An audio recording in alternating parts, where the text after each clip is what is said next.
Hello दोस्तों, आपका अपने YouTube चैनल में स्वागत है। तो देखिए आज का जो है टॉपिक जो है औसत परमाणु द्रव्यमान है। क्या है?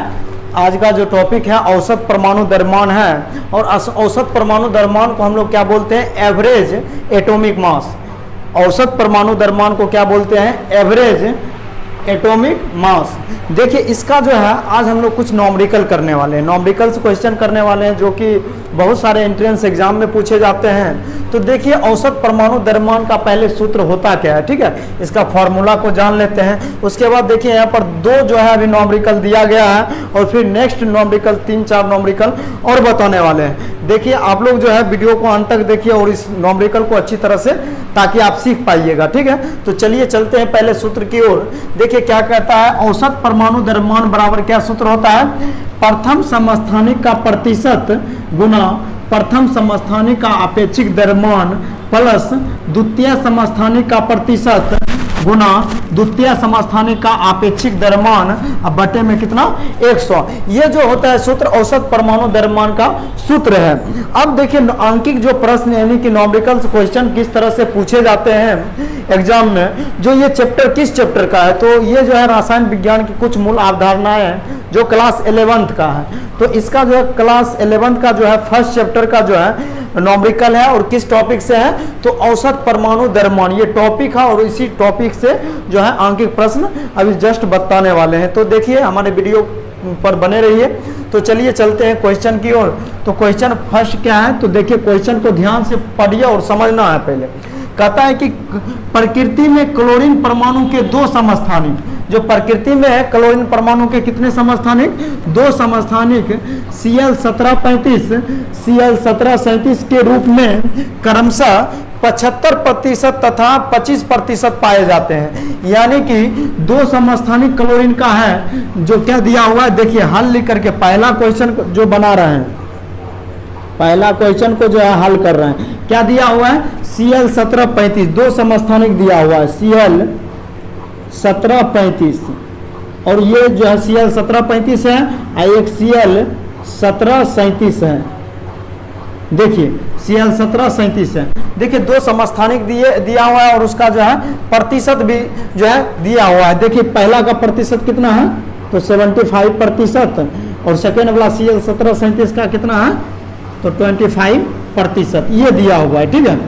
तो अब देखिए इसका सूत्र कहता क्या है, जो इसमें क्लोरीन परमाणु का औसत परमाणु द्रव्यमान ज्ञात करना है। तो क्लोरीन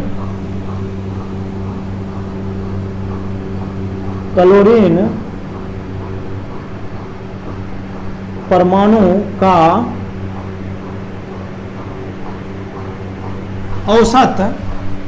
औसत परमाणु द्रव्यमान, औसत परमाणु द्रव्यमान क्या निकालना है? क्लोरीन परमाणु का औसत परमाणु द्रव्यमान निकालना है। थोड़ा ध्यान से देखिएगा। बराबर क्या हो जाएगा? क्लोरीन परमाणु का औसत परमाणु द्रव्यमान बराबर, देखिए सूत्र प्रथम समस्थानिक का प्रतिशत। तो प्रथम जो समस्थानिक है उसका कितना प्रतिशत दिया हुआ है? तो 75। फिर देखिए किसका चिन्ह देंगे? तो गुना का चिन्ह देंगे। उसके बाद देखिए प्रथम समस्थानिक का अपेक्षिक द्रव्यमान है। तो प्रथम समस्थानिक का जो अपेक्षिक द्रव्यमान है कितना है? तो 35 है। प्रथम समस्थानिक का अपेक्षिक द्रव्यमान कितना है? 35। उसके बाद देखिए उसके बाद सूत्र क्या कहता है आपका? फिर प्लस है, तो फिर प्लस दे दीजिए। अब कहता है देखिए द्वितीय समस्थानिक का प्रतिशत, द्वितीय समस्थानिक का प्रतिशत कितना है? तो 25 है। फिर क्या दे दीजिए? गुना का चिन्ह। द्वितीय समस्थानिक का अपेक्षिक द्रव्यमान तो कितना दिया हुआ है? 37 दे दीजिए। उसके बाद क्या दिया हुआ है? बटे में 100 है। इस तरह से, ठीक है। चाहिए तो इस तरह का अगर आपका रहेगा तो क्या कीजिए, ये दोनों के बटे में भी 100 दे सकते हैं और ये दोनों के बटे में भी 100 दे सकते हैं और बीच में प्लस दे दीजिए। तो ये किस तरह का हो जाएगा? तो भिन्न का जोड़ के टाइप का हो जाएगा, ठीक है। तो ये दोनों 75 और 35 को जब आप गुना कीजिएगा, 75-35 को गुना कीजिएगा तो कितना आएगा? 26-25। 75-35 को गुना कीजिएगा 2625 बटा कितना आ जाएगा? 100। फिर प्लस फिर 25-37 को गुना कीजिए। 25-37 को गुना कीजिएगा तो कितना आ जाएगा? 25-37 को गुना कीजिएगा तो कितना आ जाएगा? 925। 25-37 को गुना कीजिएगा 925 बटा फिर कितना आ जाएगा 100। देखिए ये दोनों को फिर दशमलव में लिख लेते हैं, दो अंक के बाद दशमलव डालेंगे तो क्या हो जाएगा, क्योंकि 2 शून्य है 2 जीरो है तो 2 अंकों के बाद दशमलव देंगे 26.25 फिर प्लस, फिर देखिए यहाँ 2 अंकों के बाद देंगे तो 9.25।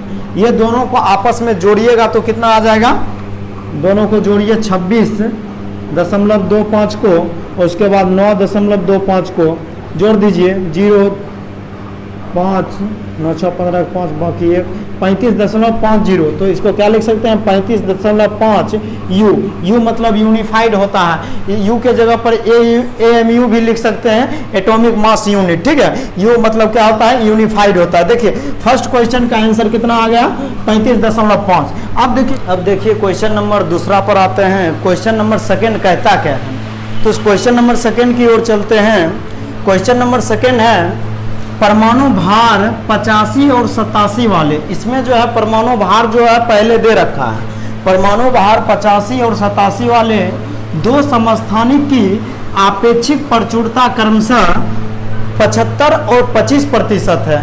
यानी बहुल्यता जो प्रतिशत होता है या उसी को आपेक्षिक प्रचुरता बोलते हैं, वो कितना प्रतिशत है 25 और 75 और क्या है 25% है। तत्वों का औसत परमाणु भार क्या होगा, तो तत्वों का औसत परमाणु भार हम लोग क्या लिख सकते हैं, हल कर रहे हैं तत्वों का औसत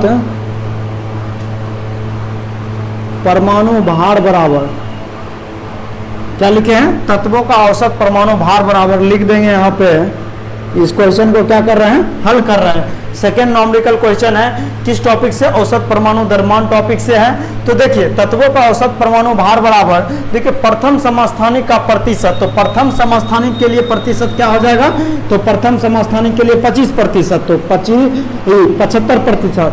प्रथम समस्थानिक के लिए क्या हो जाएगा 75%, तो लिख देंगे 75। फिर देखिए गुना का चिन्ह है तो गुना दे देंगे। प्रथम समस्थानिक का आपेक्षिक द्रव्यमान, तो प्रथम समस्थानिक के लिए आपेक्षिक द्रव्यमान कितना हो जाएगा, तो 85 हो जाएगा 85। फिर देखिए किसका चिन्ह दे देंगे, प्लस का। अब देखिए द्वितीय समस्थानिक का प्रतिशत, तो द्वितीय समस्थानिक का प्रतिशत कितना है, तो 25, तो 25 फिर गुना। तो द्वितीय समस्थानिक का भार कितना है, तो प्रथम के लिए 85 था, द्वितीय के लिए कितना है, तो द्वितीय के लिए 87 है, तो दे देंगे यहाँ पे 87 और बट्टे में कितना हो जाएगा, बटा 100। अब देखिए इसको सॉल्व कीजिए, 75 और 85 को क्या कीजिएगा, गुना कीजिएगा। 75 85 को गुना कर लीजिए, तो कर लीजिए 75 और 85 को गुना कर लीजिए, 5 के 25 और उसके बाद 75 और 85 को जब गुना कीजिएगा,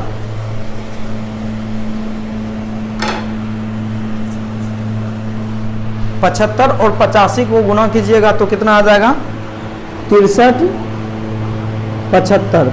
75 और 85 को गुना कीजिएगा तो कितना आ जाएगा 63 75। और उसके बाद जब आप 21 और 87 को गुना कीजिएगा तो कितना आ जाएगा, 21 और 87 को गुना कीजिएगा तो 21 75 आ जाएगा। कितना आ जाएगा 21 75। अब बटा में क्या लिखेंगे 100।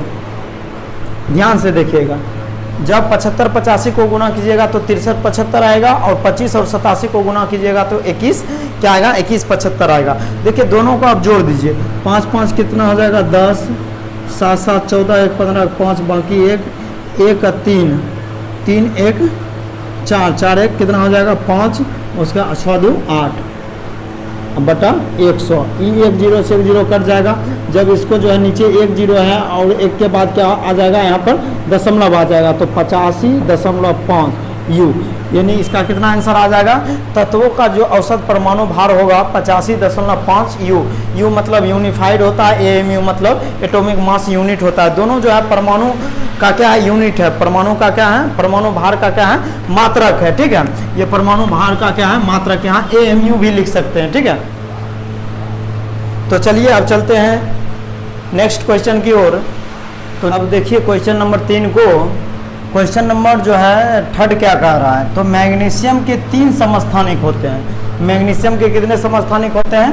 3 समस्थानिक होते हैं, जिनकी आपेक्षिक बहुल्यताएं और द्रव्यमान इस सारणी में दर्शाए गए हैं। देखिए इस सारणी में सब कुछ दर्शाया गया हुआ। मैग्नीशियम के 3 समस्थानिक Mg24, Mg25, Mg26, ये जो ऊपर में दिया हुआ है ये द्रव्यमान दिया हुआ है, ठीक है, ऊपर में जो लिखा हुआ है। इसके 3 समस्थानिक होते हैं। आपेक्षिक बहुल्यता है जो प्रतिशत, जो 80% दिया हुआ है Mg25 वाले के लिए 10, Mg26 वाले के लिए 10%। और परमाणु द्रव्यमान जो AMU में है वो क्या है? 24, 25 और 26 यहाँ जो दिया हुआ है। तो देखिए इसमें जो है, इसमें भी सेम इसी सूत्र का उपयोग करके हम लोग इस क्वेश्चन को क्या करने वाले हैं, बनाने वाले हैं। तो इसमें जो है देखिए, इसमें निकालना है हमको वही चीज, औसत परमाणु द्रव्यमान निकालना है। तो देखिए यही सूत्र का उपयोग करेंगे। क्या लिखेंगे? औसत परमाणु द्रव्यमान बराबर, देखिए औसत परमाणु द्रव्यमान वाला बराबर प्रथम समस्थानिक का प्रतिशत। तो प्रथम समस्थानिक का प्रतिशत 80 फिर गुना, तो उसके बाद प्रथम समस्थानिक का आपेक्षिक द्रव्यमान, प्रथम समस्थानिक का आपेक्षिक द्रव्यमान कितना हो जाएगा? 24, ठीक है, फिर प्लस। उसके बाद देखिए द्वितीय समस्थानिक का प्रतिशत, तो द्वितीय समस्थानिक का प्रतिशत 10 फिर गुना, उसका इसका द्रव्यमान कितना आ जाएगा? 25। फिर अब देखिए सब में 2 ही था लेकिन इसमें 3 आया, तो द्वितीय के बाद क्या आ जाएगा? तृतीय आ जाएगा। तो तृतीय के लिए फिर आगे देखिए, तृतीय के लिए प्रतिशत कितना हो जाएगा? फिर इसमें भी 10%, फिर कितना हो जाएगा इसके लिए द्रव्यमान? 26। हाँ, बटा में सूत्र में क्या था? तो 100।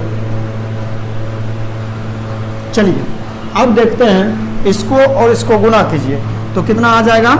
80 और 24 को गुना कीजिएगा, 8 चौक 32, 8 चौक 32, 8 दूना 16, 16 3 19, 1900 कितना आ गया? 1920 प्लस, उसके बाद 10 25 को गुना कीजिएगा 250, फिर प्लस 10 26 को गुना कीजिएगा 260, और बटा में कितना हो जाएगा? बटा में 100, ठीक है। तो देखिए इस सब को जोड़ करके कितना आता है?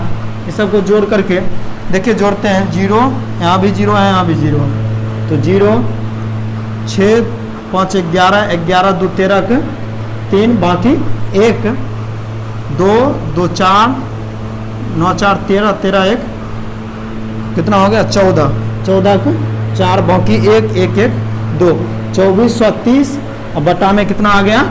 100। तो देखिए 1 0 से 1 0 कट जाएगा, तो यहाँ पर क्या बचेगा? 243/10, और 243/10 को हम लोग क्या लिख सकते हैं? तो एक अंक के बाद दशमलव देंगे, 2 4.3 U, यही आंसर इसमें आ गया है, ठीक है। और इसी तरह का अगर दिया हुआ रहेगा तो आप नेक्स्ट भी नॉमरिकल अच्छी तरह बना पाइएगा। तो इसमें जो है, इसमें आपको मेन चीज़ समझना है कि किस तरह से नॉमरिकल बनता है, और मेन केमिस्ट्री में जो है नॉमरिकल आपको सीखना बहुत ही ज़रूरी है, ताकि आप बेहतर परफॉर्मेंस एग्जाम में कर पाइएगा। खास करके एंट्रेंस एग्जाम, जितने भी बड़े बड़े एग्जाम होते हैं उसमें अधिकतर नॉमरिकल्स क्वेश्चन ही पूछे जाते हैं, और बच्चे उस क्वेश्चन को छोड़ करके चले आते हैं। तो आप लोगों को छोड़ना नहीं है, और क्वेश्चन को ध्यानपूर्वक देख करके और सही तरीका से बनाना है। और देखिए आपको 3 नॉमरिकल्स करवाएं, और बुक में भी बनाइएगा, बुक से भी अगर आप बनाइएगा नॉमरिकल्स क्वेश्चन को तो आपको बुक से भी बनेगा। Thanks all of you.